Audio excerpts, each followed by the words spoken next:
네, 한반도 상황이 매우 우려스러운 상황으로 치닫고 있습니다.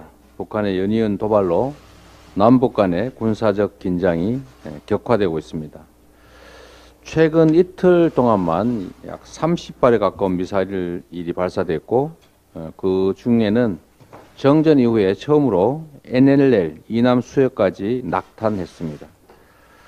북한의 도발 양상과 강도가 이전과는 차원이 달라진 상황이라서 매우 우려됩니다. 특히 국가적인 참사로 우리 국민의 슬픔이 어느 때보다 큰 때인데 군사적으로 대치하고 있다고는 해도 최소한의 도의라는 것이 있는 법입니다. 북한의 무모하고 반인륜적인 이번 도발에 대해서 우리 민주당은 강력하게 규탄하는 바입니다. 도발로 얻을 수 있는 것은 아무것도 없다는 것을 깨달아야 합니다. 북한은 도발을 중단하고 한시바삐 대화 테이블로 돌아와야 할 것입니다. 우리 정부와 군은 철통 같은 안보 태세를 바탕으로 국민의 생명과 안전을 지켜내야 합니다. 동시에 긴장 완화 노력에도 최선을 다해야 할 것입니다. 눈에는 눈, 이에는 이, 이런 식의 강경 일변도 대치는 시원하긴 하겠지만 더 큰 대치를 불러오기 때문에 강대강 일변도의 대응이 꼭 바람직하지만은 않다라는 점을 인지해야 할 것입니다.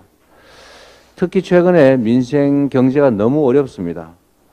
민생 경제가 최악의 상황인데 이런 상황에서 남과 북이 대치하고 미사일과 포탄이 계속 오가게 되고 긴장이 격화되면 경제 불안정이 더욱 심화됩니다.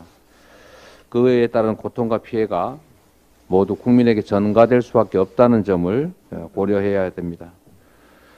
그리고 특히 군대의 존재 이유는 전쟁을 하기 위해서가 아니라 전쟁을 방지하고 평화를 지키기 위한 것이라는 점을 주목해야 합니다.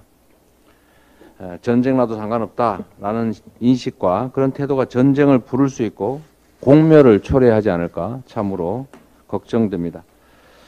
전쟁 중에도 대화는 필요합니다.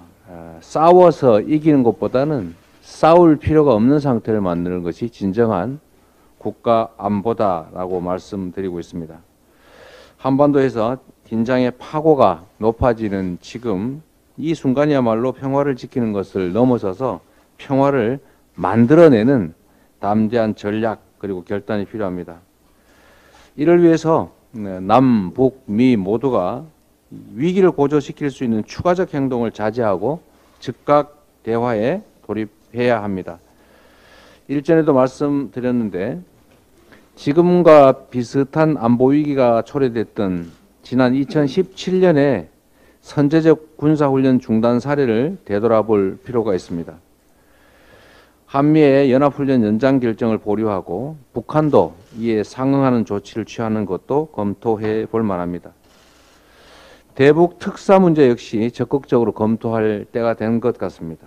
안보에는 여야가 따로 없는 만큼 국가원로 자문회의 소집이나 또 대통령과 여야 지도부 긴급 회동도 검토해 주시기를 당부드립니다. 정치권이 한반도의 평화를 위해서 초당적으로 힘을 모아야 이런 위기를 넘을 수 있다는 말씀을 드립니다. 최고의 안보는 바로 평화입니다. 이를 위해서 정부는 강한 국방력 그리고 유능한 외교력을 총동원해서 위기 해소의 계기를 마련해야 합니다. 한반도 평화의 주역은 바로 우리 대한민국이라는 주체적 인식 그리고 반드시 전쟁은 막아야 한다는 절박한 각오를 이제 행동으로 옮길 때입니다. 우리 정부의 담대한 결단을 거듭 요청드리고 우리 민주당 역시 한반도 평화와 국민의 안전을 위해서 대승적으로 협력하겠다는 말씀을 드립니다. 감사합니다.